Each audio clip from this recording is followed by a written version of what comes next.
very experienced speaker. He is a CC competent communicator.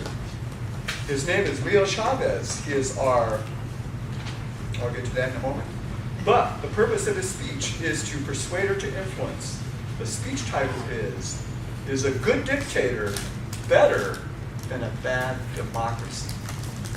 Is a good dictator better than a bad democracy? The speech time is 5 to 7 minutes. This is speech number 1 from the Advanced Communicator Program, Professional Speaker's Manual. The objective is to use vocal variety and to be assertive. Although this is somewhat of a political speech, it's not going to dive into any specific issues. He is not going to be in favor of or for any political party. Rather, he will give us a point of view that is contrary to popular belief. Leo is a competent communicator and our club secretary. Ladies and gentlemen, please help me welcome Leo Chavez.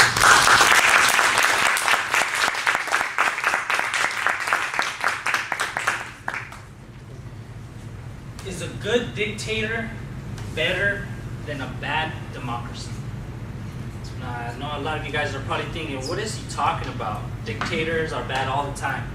It has a negative connotation to it because there's been a lot of bad leaders that have oppressed people, that have killed people, and so it's associated negatively. But I have a different interpretation of the word dictator. For me, it stems from the word dictate. Dictate, dictator. So someone who dictates could be a dictator, not necessarily someone that controls the government. So we have them all around us. We have leaders that dictate things, people that are in positions of authority, like bosses, policemen, landlords, and even presidents. I assure you that if there was a guest that walked in through that door right now, that the president would dictate to the Toastmaster to introduce the new guest in case they forgot.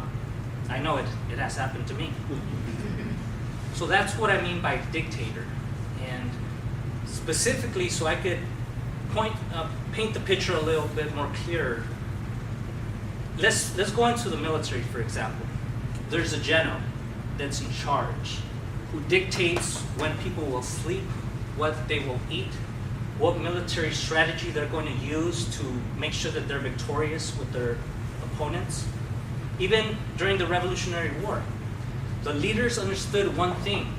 They understood that in order for them to win battles, that they must choose a leader, George Washington, to lead them into battle, to whom which everyone subordinate to him must be completely obedient to. Because it works. It works in the military, it works in our military today. Also, in sports, you always have a coach. You have Phil Jackson coaching the Chicago Bulls, and without his leadership, as we all know, the Bulls are not winning any more championships. If he was dictating the Chicago Bulls right now, they would have a higher chance of winning a basketball championship. So we have them in sports, dictators. And also we have them in businesses, entrepreneurs, people that without their leadership skills or abilities, the companies would just crumble. Look at what happened with Mac and Steve Jobs. As soon as they took him out the leadership, the company crumbled. They wanted him back. They wanted their leader back. The people wanted their leader back. And that's what I mean by a good dictator. So my theory is that if it works in business, if it works in sports, why would it not work in politics? That's my theory. Now let me get into what I think is a bad democracy. Now it's my subjective point of view, but in my opinion, it's not necessarily right. But right now, what we have with the Electoral College, I don't know about you, when I wanted to vote back when George Bush was running for presidency against somebody else, and then I heard that there was a very close tie, and then eventually the Electoral College were the ones that got to choose the president. That kind of upset me a little bit, because then I started wondering, then why do we vote? I thought the vote was for the people to vote who they want as a leader. as they usually do in other instances that I just mentioned. Now, that's one issue. If we had a direct democracy where we abolished the Electoral College, someone that people wanted, if he was getting results, he or she was getting any results, then we would keep him there. If he was messing up our country, then we would take him out of power. Also, terms, limits on terms in our executive branch. If we have a cabinet or we have a president that's doing a good job and he's making all of us prosper through whatever legislations he's passing, then I think that we should keep him there. It's kind of like if you were the owner of the Chicago Bulls, would you set terms on Michael Jordan as to how many championships he could win? Oh no, Michael Jordan, you're already capped off at 3 championships. You got to let somebody else play. We wouldn't do that. We want to make sure that the leaders who are servant leaders that people want there with their skills and their talents, that they do what they're supposed to do. Now, another thing about a bad democracy, in my opinion, would be the two-party system that we have today. For example, I'll start off with George W. Bush Sr., and I'm not in favor of for any political party. I'm actually an independent. But the thing about that system is that you have George W. Bush as president, and he passes bills into law and vetoes law according to the values of his political party, the elephants.